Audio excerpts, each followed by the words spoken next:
Monroe, Connecticut. This idyllic New England town is home to a bizarre collection of artifacts that are not for the faint of heart. This is the Warrens' Occult Museum. I would describe this museum as probably the most haunted location, I'd say, on Earth, because the objects that are here are unholy, they're unblessed.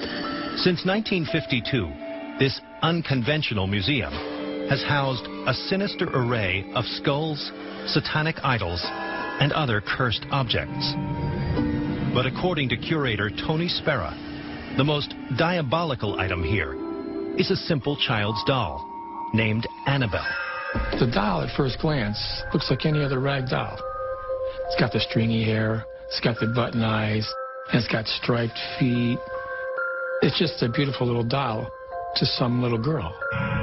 But this doll is not the kind of doll you want to give to your daughter. The curators at the Warrens' Occult Museum believe that Annabelle has the power to kill. We believe it's responsible for the death of a young man that came here to the museum.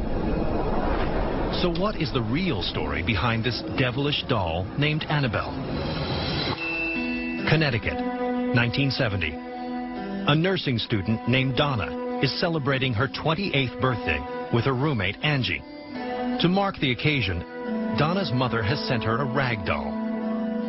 But what none of them know is that this is no ordinary doll.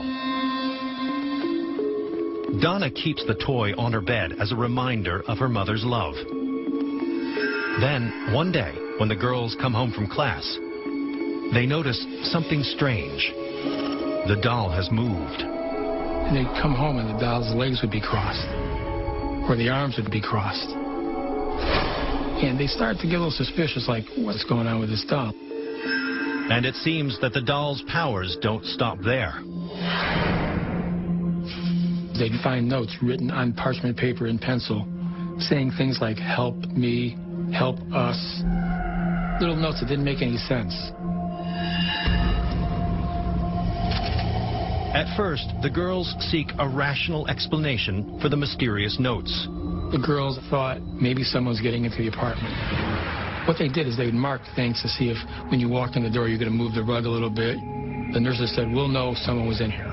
Well, nothing was moved except the doll. That freaked them out. Fearing that there may be a malignant force at work in their apartment, the girls call in a medium and hold a seance. The psychic said, you have a spirit of a little girl named Annabelle. She was killed in this apartment. Then the medium reveals that the spirit of the dead girl has possessed the doll. She's in that doll. She's the one that's trying to communicate. Now they're concerned for Annabelle. And now they really started to treat Annabelle as a human. But not everyone is convinced. Donna's friend Lou refuses to believe the doll is possessed, a mistake he would come to regret.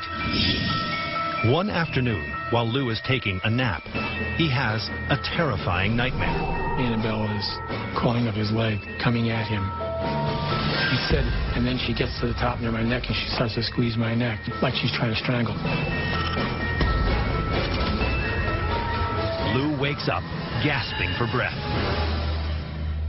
And when he looked down and opened the shirt up, you could actually see claw marks.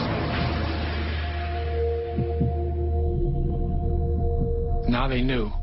They were frightened. Desperate to be rid of the evil effigy, Donna and Angie contact Ed and Lorraine Warren, founders of the Warrens' Occult Museum. And the Warrens have some alarming news. They believe that the spirit lurking within the doll isn't a dead girl, but a demon. I didn't want him to take the doll, and I didn't want to go near it. I didn't want nothing to do with it. But Ed Warren is willing to face down the doll. He agrees to collect Annabelle and bring her back to the museum. The car ride home was terrible. You knew that you were carrying something that was bad, evil. He'd be taking corners, and all of a sudden the car would be jerking, and then it'd start to stall out on him.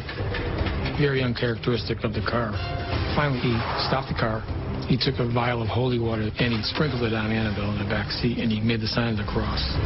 Ed's actions may have saved their lives. He seemed to calm Annabelle down enough to make it home safely.